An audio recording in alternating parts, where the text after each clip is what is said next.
Alright, next thing we got to do, we got to install the CPU. So on this board you release the little hook thing from here, lift it up, you lift up the load plate and you pop off the cover. So we're ready to load the CPU in. So Intel has changed the way they do things, which I really like. There's no more pins.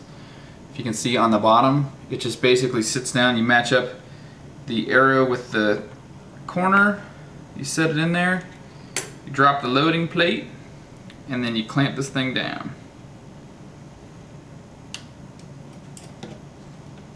Like so. Now it's time for the fan. Alright, it's time to do the fan. You just drop it in the holes. You're supposed to be able to push down and twist at the same time on opposite ends. So you do that. Alright, it's on there. Good to go.